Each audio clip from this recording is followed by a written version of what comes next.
Di usia 20-an awal, terutama masuk ke dalam semester 6 sekarang, kehidupan kuliah udah mulai makin kerasa beratnya, bahkan naik turun kayak roller coaster.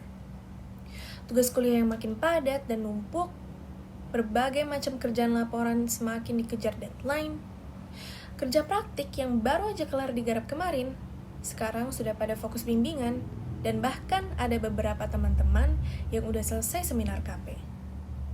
Jadi sekarang, lingkungan udah mulai kerasa bedanya. Teman-teman udah banyak yang sibuk ngurusin portofolio, ikut lomba sana-sini, daftar magang sana-sini, ada yang jadi asisten lab, dan sekedar memulai obrolan aja, topiknya sudah semakin berat. Yang dulunya masih ngebahas hal-hal yang ringan, sekarang udah mulai ngebahas tentang lowongan kerja, politik, ataupun topik dewasa lainnya. Tapi kadang kita bingung, kenapa sampai sekarang masih suka ragu sama diri sendiri. Di titik ini, banyak dari kita yang masih ngerasa, aku harus ngapain ya setelah ini? Atau, cukup nggak ya buat aku bersaing di dunia kerja nanti dengan bekal yang aku punya sekarang? Atau yang paling sering, apa aku udah ketinggalan? Rasa cemas itu wajar kok. Karena kita sebagai mahasiswa, kita berada di antara dua dunia. Kita belum sepenuhnya menjadi orang dewasa yang mapan, tapi kita sudah harus bisa mengambil berbagai macam tanggung jawab yang besar di dalam dunia transisi dari kuliah ke dunia kerja yang nyata nanti. Dan di tengah tekanan itu, kita sering dengar satu nasihat yang paling klise yang sering muncul dari bibir orang-orang. Nasihatnya adalah, nggak apa-apa, yang penting kita harus tetap positive thinking. Tapi apakah positive thinking itu benar-benar membantu? Atau hanya jadi tambahan beban belaka? Kayak kita dipaksa untuk merasa selalu bahagia di setiap keadaan, bahkan di dalam keadaan yang kita bahkan gak bisa mengontrol diri kita lagi. Maka dari itu, di dalam video ini, aku gak akan ngasih motivasi atau omong kosong belaka. Aku ingin kita, aku dan kamu, sama-sama untuk melihat ulang. Apa sebenarnya makna dari berpikir positif? Dan kenapa itu penting buat kita? Banyak orang yang salah paham tentang kalimat positive thinking atau berpikir positif. Karena dianggapnya berarti kalau positive thinking kita harus selalu senyum, kita harus selalu bahagia. Terus kita dituntut untuk bilang gak apa-apa, meanwhile kita sebenarnya lagi ada apa-apa. Padahal sebenarnya positive thinking itu bukan berarti kita menolak atau mengabaikan berbagai macam emosi valid lainnya seperti sedih, marah, atau kecewa. Justru sebaliknya, positive thinking itu tentang mengakui perasaan kita sendiri. Iya, perasaan kamu lagi sedih sekarang. That's okay, it's fine. You can cry, tapi jangan lama-lama. Karena bukan itu tujuannya.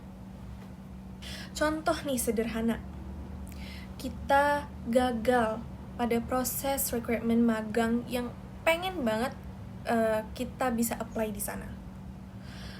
Terus kita ngerasa sedih, atau kita ngerasa kecewa sama diri sendiri, atau kita bahkan ngerasa marah.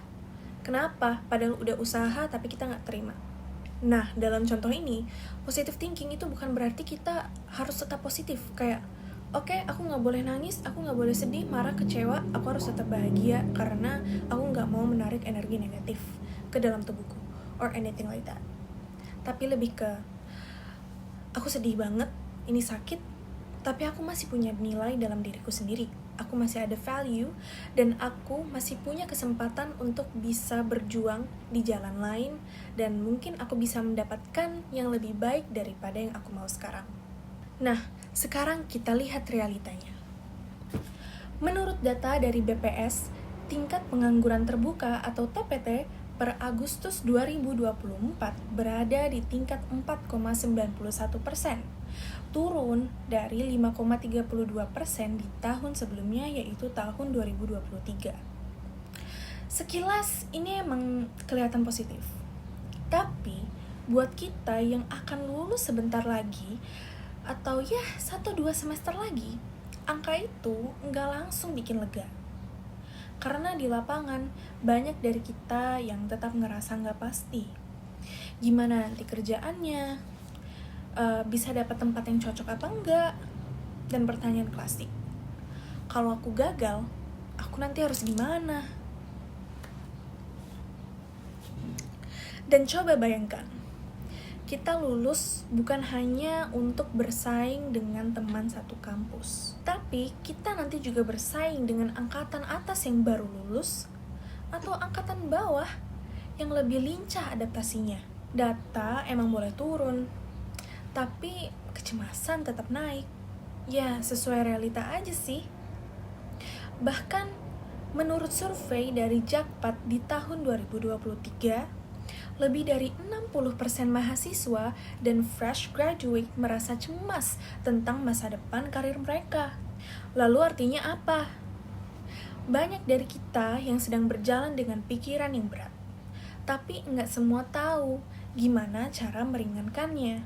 Dan ketika kita dituntut buat jangan mengeluh, atau kita harus bersyukur, tetap bersyukur, atau udahlah, jangan kebanyakan sedih, toh ada yang lebih menderita daripada kamu. Itu kadang yang buat kita justru terasa semakin tertekan. Karena kita belum punya ruang aman untuk bilang, aku capek, atau aku lelah. Dan disinilah positive thinking itu dibutuhkan. Bukan untuk menutupi rasa takut itu, tapi untuk memberikan ruang bagi harapan tumbuh di tengah ketidakpastian. Dilihat dari kalimatnya saja, yaitu positive thinking, kita bisa tahu bahwa positive thinking itu membawa banyak manfaat bagi tubuh kita maupun mental kita. Dari sisi psikologi, berpikir positif terbukti membantu kita untuk jadi lebih tangguh secara mental. Menurut penelitian dari Mayo Clinic, orang yang punya pola pikir positif atau bahkan bisa memaintain pikirannya untuk tetap positif, itu adalah orang-orang yang cenderung mengalami tingkat stres yang rendah, punya daya tahan tubuh yang kuat, dan mampu mengambil keputusan mereka lebih jernih. Saat kita sedang overthinking, tubuh kita masuk ke dalam mode bertahan. Tegang, cemas, dan kadang susah tidur.